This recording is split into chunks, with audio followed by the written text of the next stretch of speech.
Get started here. Okay, good morning. Morning. Morning. Morning. We'll start our meeting and we're going to start with the Pledge of Allegiance. Pledge allegiance to the flag of the United States of America and to the republic for which it stands, one nation under God, indivisible, with liberty and justice for all. Okay, Mr. Paradiso will lead us in prayer. Thank you. Dear God, thank you for the United States of America. We want to thank you for this month, Developmental Disabilities Awareness Month. We want to thank you for such a great facility and all the people that are out there here in Seneca County School of Opportunity Center.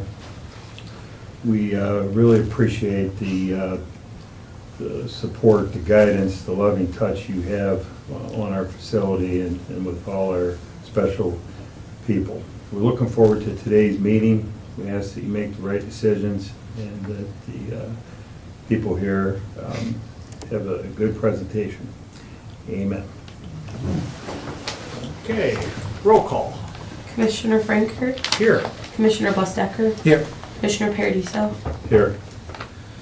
Okay, I will accept a motion to approve the digital audio video recordings of the previous board session from Tuesday, March 3rd, 2026. So moved. Oh, sorry. I'll second that. Roll call. Commissioner Paradiso, Yes. Commissioner Bustecker, Yes. Commissioner Frankert. Yes.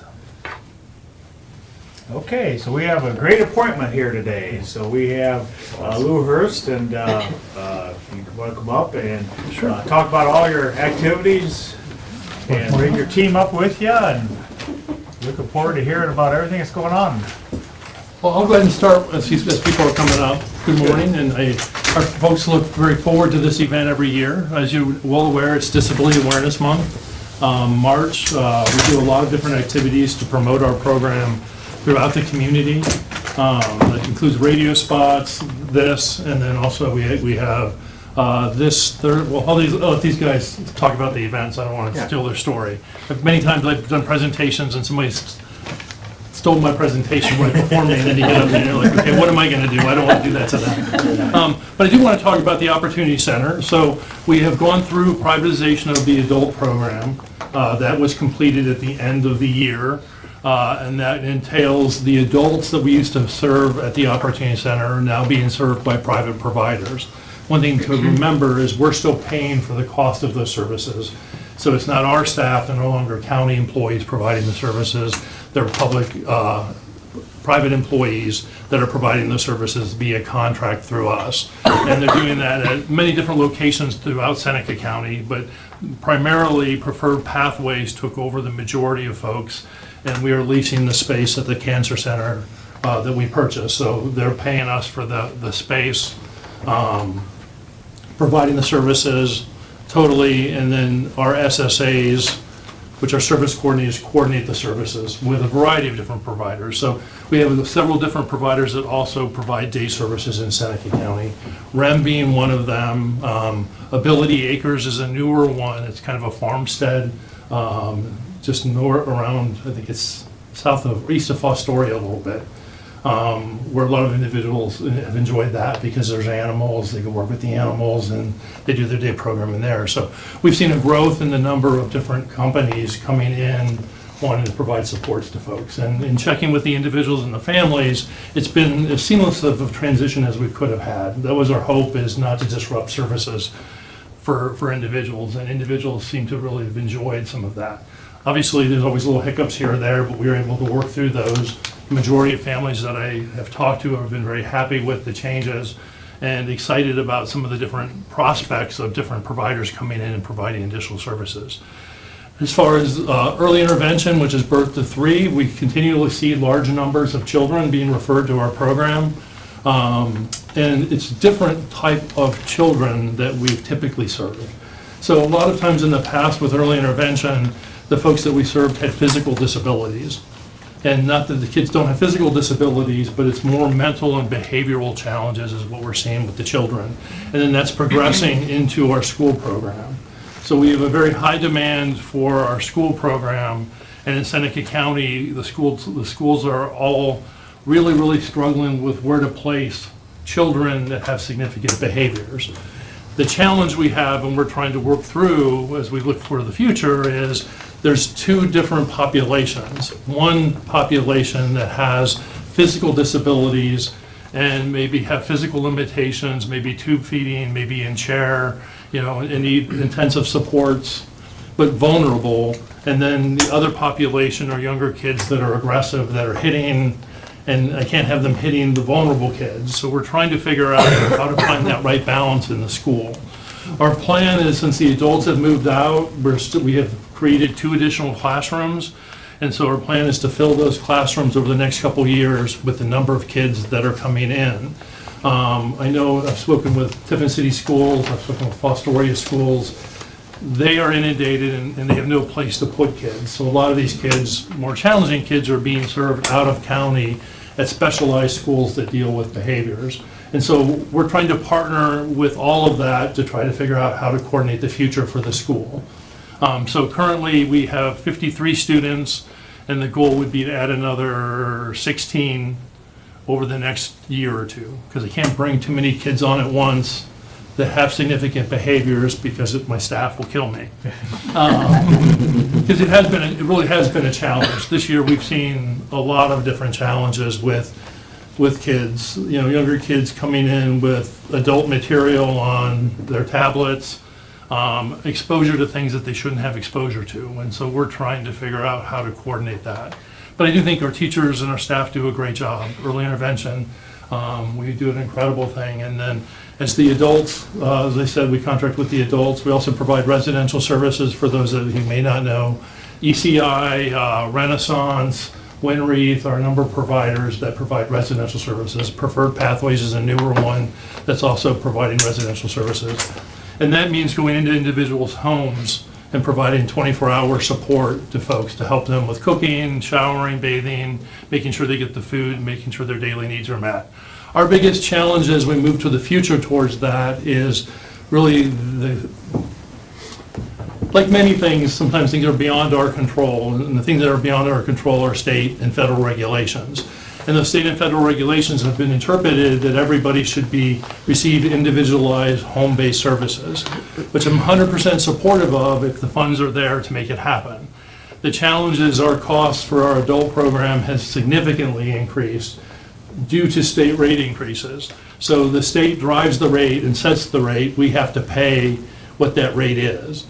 And so we've seen a significant rate increase that was due, long overdue, for what we call the DSPs, direct support professionals that help support people in their homes. But in addition to that, we've seen about a 10% rate creep in our overall costs for residential. Now, we've been able to manage that. Other counties across the state of Ohio have not. Currently, there are 11 counties that have approached the state because they're unable to pay their bills, because they haven't planned or they overestimated, I'm going to say Medicaid, because Medicaid is a growing animal. We have been very conservative here, so we've been able to manage it. Other counties have gone all in, pulling in federal dollars, which is a great idea, except for when you can't control your costs, then they're going to their commissioners and saying, we can't pay our bills. And so it is a real issue in Ohio in our DD system. We are trying to figure out how do we solve that problem. We're meeting with currently have met with the governor. The governor has agreed for certain counties that have been in financial hardship to come in and do like an emergency rescue to pay for the early intervention and to help pay the match. The difficulty is that kind of sends a pattern out there, is that if the state's going to pay for it, then why are we paying for it? We financially have been, wise stewards of taxpayer dollars, so we have looked to try to plan for the future. Our last levy for new money was in 2005. We're hoping to get to 15 years before asking for new money. Right now, we're going into our 12th year since we've asked taxpayers for money, and we don't anticipate having to ask anytime soon. The important part to realize, though, is that budget that we set in 2005 as we projected for the future did not include the 20 or 30% increase that we've incurred in the number of children. So we're serving more people, we're up to 600 people with the same amount of money we projected years ago. But we still, I think, are in good financial shape, and our plan is to try to get to that, that levy out as far as possible, because everyone, obviously, these are tough financial times, and I think we're gonna be able to do that. But if things change, that's the variable. They don't have control over what the state sets for rates. And that's been the biggest driver of our costs. So that's kind of I think the elephant in the room, per se, that we're aware of. We're trying to figure out plans and working on several statewide committees to try to figure out ways to control the cost. Because we've really come to a point in our system where one individual can cost $1 million a year. And my pushback to the legislature is that if somebody costs $1 million a year, which is 5-to-1 staffing 24 hours a day, why aren't they at the State Developmental Center that's right here at a cost of $300,000 a year? You could save $600,000. It's not going to make a difference in that person's life, because if you indeed have 5 people with you everywhere you go, you don't have free access to the community.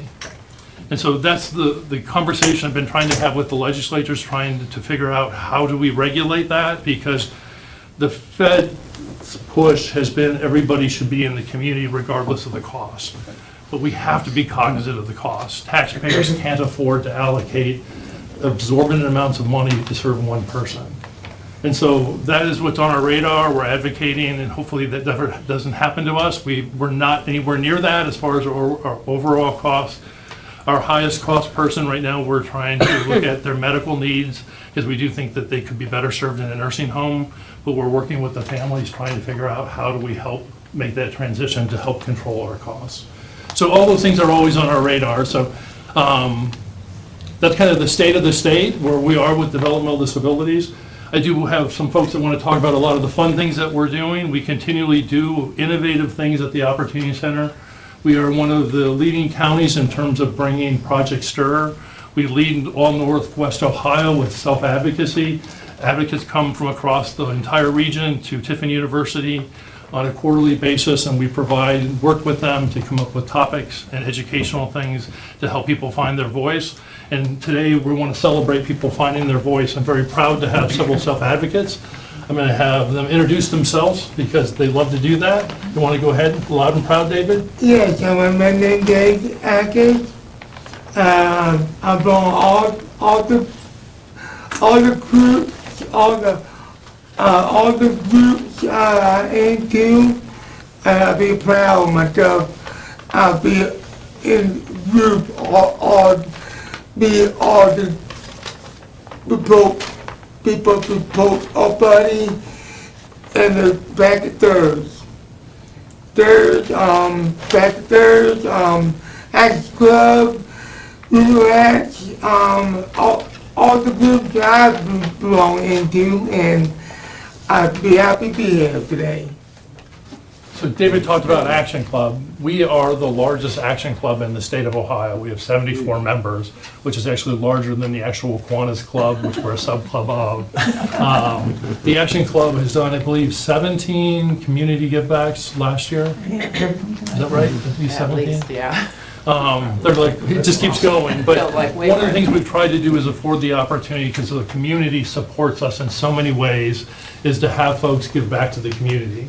And one example of that, Sean came up with the idea in the park of having a sunscreen dispenser, so he worked in getting a grant to get a sunscreen dispenser in some of the county parks to help get free sunscreen for kids.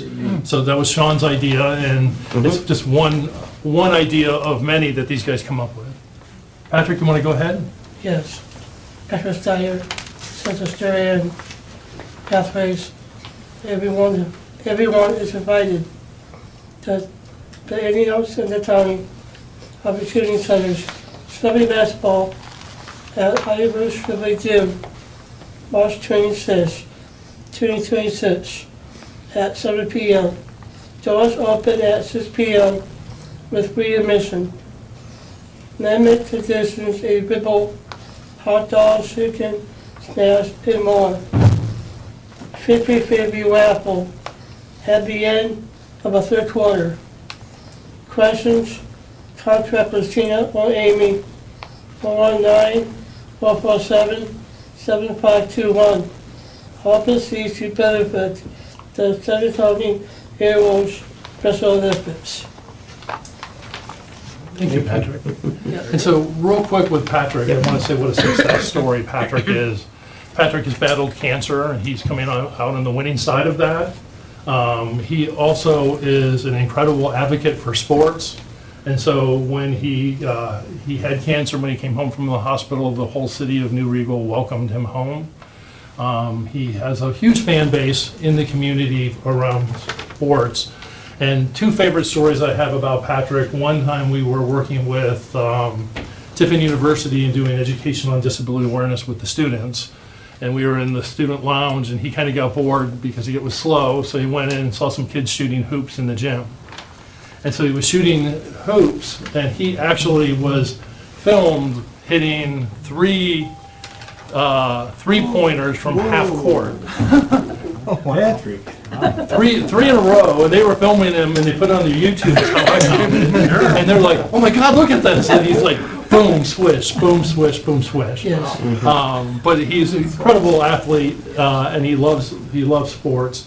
The other story to me is when we had the privilege of going to Washington, D.C., advocating for folks with developmental disabilities. And Patrick wrote a speech and did a presentation in front of Congressman Jim Jordan in Jim Jordan's office.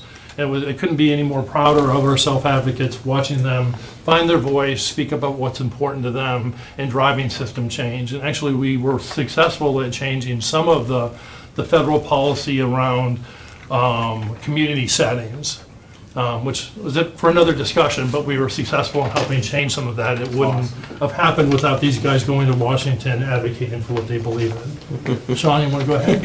I'm Sean Allison, Seneca County and Seneca County STIR and a part of Action Club and OSDA. And Bakery Bingos this coming Thursday at the Opportunity Center. Doors open at 4:30 p.m. with bingo starting at 5:30 p.m. in the SCOC gym until 7:30 p.m. And they're $5 a card. There's a 50-50 raffle, and the concession stand will be available and selling sandwiches, snacks, and drinks. Then, on March 19th, there's a dinner and dialogue at the SCOC gym. Dinner at 5:30 and presentation starts at 6. Must RSVP on March 17th by calling Amy at 419-447-7521. And here you're going to hear from a panel on SCOC employees on current services and how they may be impacted by future changes of developmental disabilities. Thank you, Sean. And Sean, I just want to point out, Sean is another success story. It's been neat to watch Sean grow as a person and find his voice. Sean worked, and then with some of the change of privatization, we're trying to get him back, but he worked for a long time at the coffee shop at the hospital, and he actually is a rock star there. He used to have lunch with the president of the hospital on a regular basis. And then in terms of what we try to do, and one way we save money in terms of services is by getting people out there building natural supports. We don't have to necessarily provide those services. So for example, Sean had created a friendship with Charlie, who was the maintenance guy at Tiffin Hospital, in charge of all the maintenance for all the hospitals. And he knew that Sean was very interested in trains, so he took him to the Ford Museum on his own, and they just created that relationship. So again, we didn't have to pay for that. That was Sean creating friendships with people in the community. What we did, is what we typically try to do, is we provide the opportunity for people to connect to the community. And so I'm very proud of our self-advocates for speaking up and finding their voice. They are driving system change, and that's our vision. We couldn't do all the things we do without wonderful staff. Amy here, who's very quiet and shy, and Heather, who is also very quiet and shy, work very hard behind the scenes to help support these individuals to live their best lives. So thank you very much. Any questions for us at all? Great, thank you. Thank you for your time and dedication. Quick question. So David, Patrick, and Sean, thank you. I have one question for Mr. Hurst. Didn't you have a property tax levy that you did not renew, Yes, that you let go, and that was about 400,000 of revenue? tax Correct. revenue. And was that a few years ago? yeah. I think it was 3 years ago when we were looking at our forecast, we realized that we were doing well with our financial projections. So we did not go for the renewal levy that typically would have passed. Last time it was up, it passed at 84%. But we made the effort with working with the commissioners to give that levy back and not renew that levy in order to save I taxpayers. think that should be mentioned to go along with how well you're managing the money and thinking of the taxpayers. Yeah, thank you. Thank you. David does have one last event he would like to make. Yes, him, Darren, and Chicken, Draft Fruit Owen,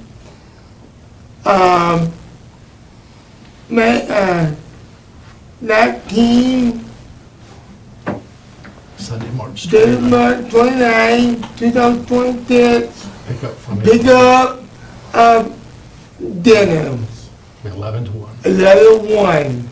That's awesome. Very good. Palm Sunday dinner, the truth. Yes. You bet. That's good. 60-some years, parent council has been That's doing the Palm amazing. Sunday Yep. dinner. Wow. Awesome. One last request. Yep. Can we get a picture with Oh, you? yeah, so actually Brent's got a proclamation. proclamation. Yeah, we'll read that, and then we'll come up with pictures then. And also, one more question, each buddy gonna be happy around 40 kids. Alrighty. Thank you. Thank you. All right, well, I'm gonna read this. Thanks, Dave. Okay, proclamation, Seneca County Commissioners. Whereas Developmental Disabilities Awareness Month provides an opportunity to recognize the abilities, contributions, and inherent dignity of individuals with developmental disabilities, and whereas individuals with developmental disabilities are valued members of our community who enrich our society through their diverse talents, perspectives, and experiences, whereas building inclusive communities require collective commitment, understanding, and collaboration among individuals, families, caregivers, educators, employers, service providers, and community partners. And whereas support systems, formal and informal, play a critical role in empowering individuals with developmental disabilities to live self-directed, meaningful, and fulfilled lives. And whereas the theme Stronger Together, Your Support Matters emphasizes that when communities come together to provide acceptance, advocacy, opportunity, everyone benefits. And whereas raising awareness helps break down barriers, challenge stigma, and promote policy and practices that ensure equity, access, and full participation for individuals with developmental disabilities. Now, therefore, we, County Commissioners, Seneca County, Ohio, we do hereby proclaim the month of March as Developmental Disabilities Awareness Month, encourage all residents to recognize the importance of inclusion, celebrate diversity, and reaffirm our shared responsibility to support individuals with developmental disabilities and their families. Signed this 10th day of March 2026, Commissioner Bill Frankert, Brent Bustecker, and Anthony Paradiso. Thank you guys for being here. Yep, come on up, get some pictures here, yes. Cheyenne could take it if you guys want to get that. Staff and Luke. I can Cheyenne will take it for you. take the picture if you guys want to be in it. Yep. Shirley's our backup if we need help. Oh, yeah. Tom is the backup to the backup. Third string if we get that far down. Work your way through. Good? Yeah, I think Now step forward a little bit. Yeah, good. Slide over a little bit this way. You want to hold this? Might as We well.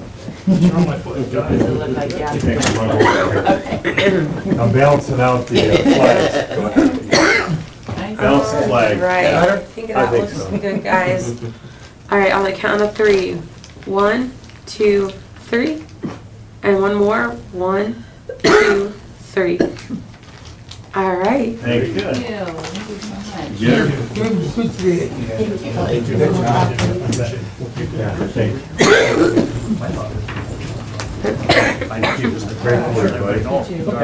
Hey, you might have to show us all how to shoot. Sounds. Sounds like you're a man. it. Before we get on the road, before the rest of that. Thank you.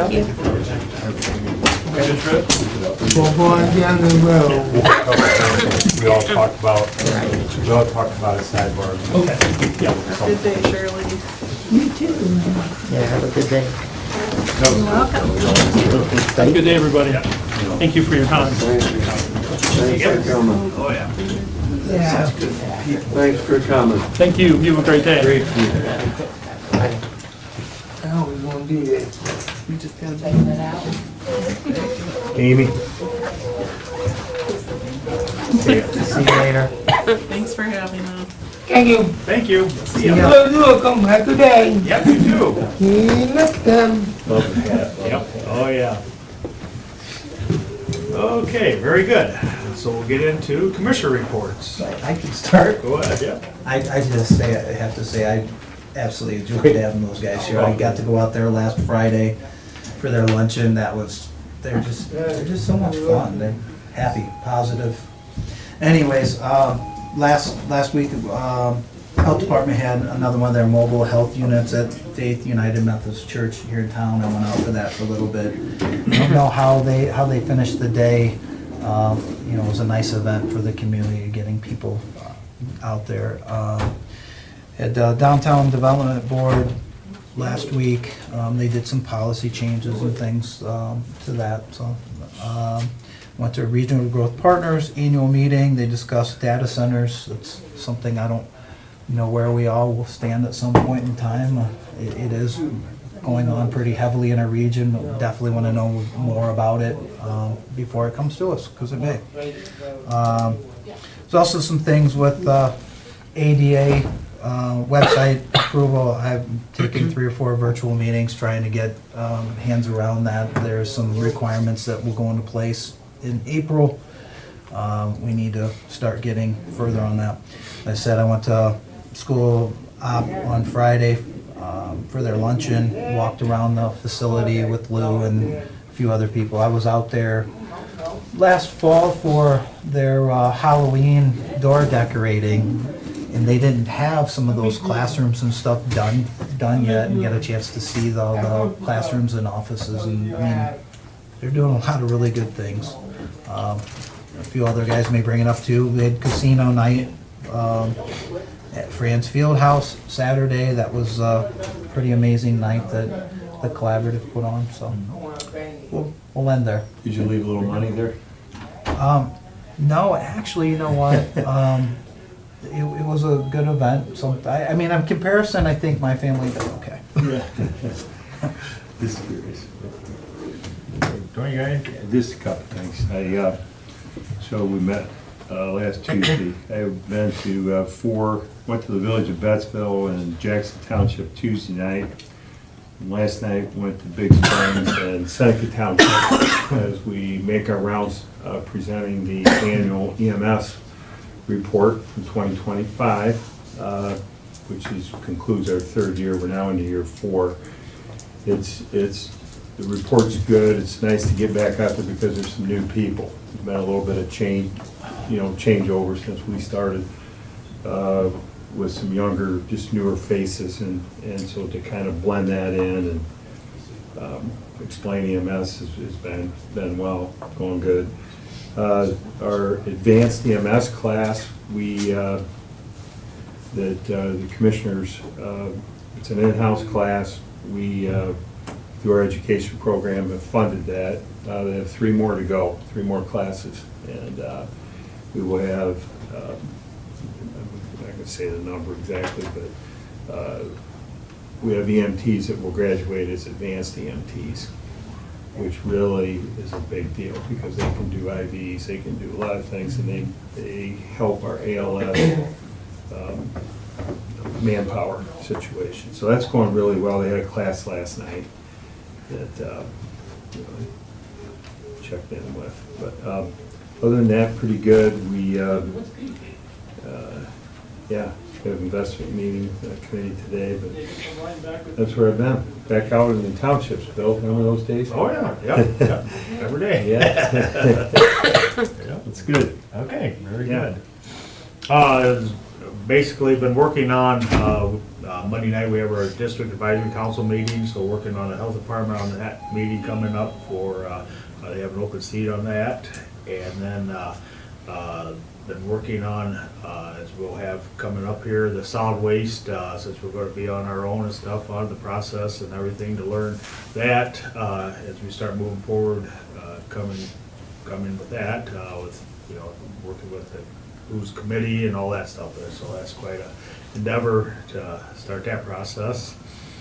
Brent alluded to, they had a great night down at, the Heidelberg, casino night, stuff on that. Also, I did a very good turnout, yeah. And Rob Huntington, he also says that during the day, 11 to 1, that the field house is open for public to go in and they can walk around and do whatever there. So yeah, he told me that night. Yeah, that's So nice. that's nice that they do open that up for, and there's no charge or anything for that. So, so that's a nice facility down there. That's the first time I've been in it, and yeah, it was. Yeah, amazing the area that they had. Great event with that, so. Did you get a chance to walk around in there at all? I just kind of, yeah, just right in that area there. I didn't go When much they else. had their ribbon cutting, because I think you and I both went out there, didn't we? Yeah. Got a chance to walk around that, Been there a few the times. back part there for football. I mean, you don't see it from that room, and they also have a really nice weight room too. It is very beautiful. Yep. It's a great contribution to the school and to the community, Mhm. really is. All right, very good. We'll go into the county administrator's report. I don't have a whole lot because I was out sick most of last week.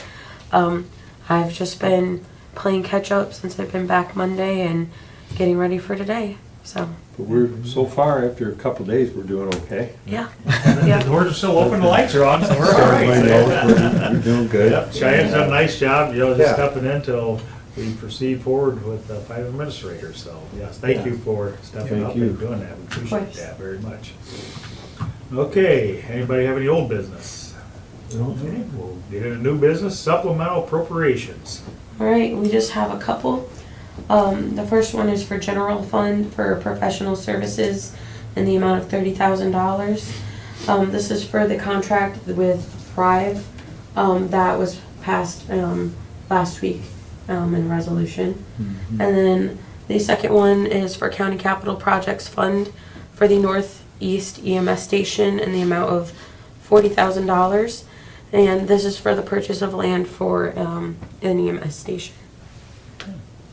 I'll make the motion to approve the supplemental appropriations. I'll second that. Okay, any further discussion? No? Okay, roll call, please. Commissioner Paradiso, Yes. Commissioner Bustecker, Yes. Commissioner Frankert. Yes. Okay. Right. On to resolutions. We just have a few.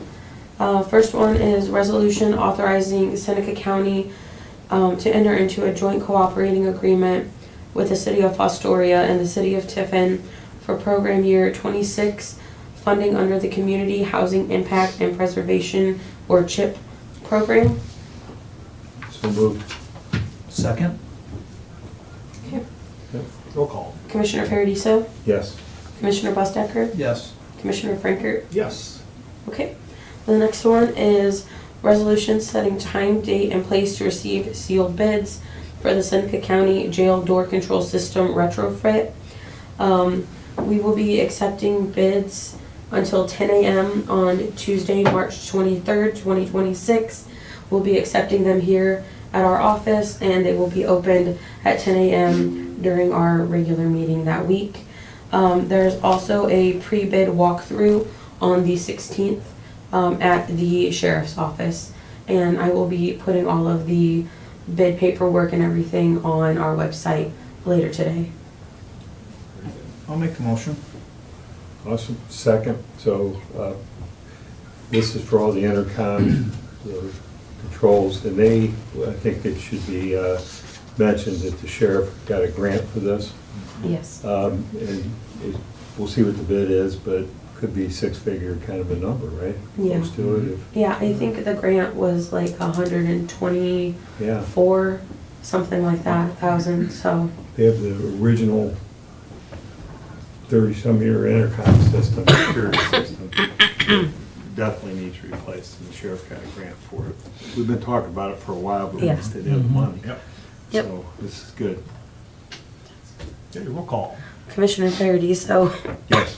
Commissioner Bustecker, Yes. Commissioner Frankert. Yes. And then our last resolution is the resolution to establish the Seneca County Solid Waste Management District. I'll make the motion. Bill, you should be. I'll on second, that. yep, I'll Yeah. second the motion. I just want to. I wasn't sure how you guys want to handle that. Yep, it's all good. So this is, we're part of the Solid Waste District, OSS, and it's, we've requested to withdraw from OSS. And we have, in an MOU, we have a couple years, that process is a couple years, but to withdraw, we have to have our own solid waste district. So Commissioner Frankert's running with this, and you can give us updates along the way, but we have to form a solid waste district, so when we ultimately leave, we have one in place that fits all the EPA guidelines from recycling to education and so Yeah, forth. basically you have to, a policy manual that thick to get through what all the policies and procedures are for running a solid waste district. So as Commissioner Bustecker took on IT and the phones and all that, Commissioner Frankert's taking this on, and so it's gonna be good, yeah, and we'll get more updates, so that's what this is, to get that process started. All I have. Okay. All right, Commissioner Paradiso, Yes. Commissioner Bustecker, Yes. Commissioner Frankert. Yes.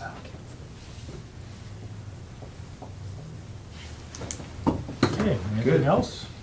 Okay, Maggie? Quick. Any further business? Public comment? Technology report? All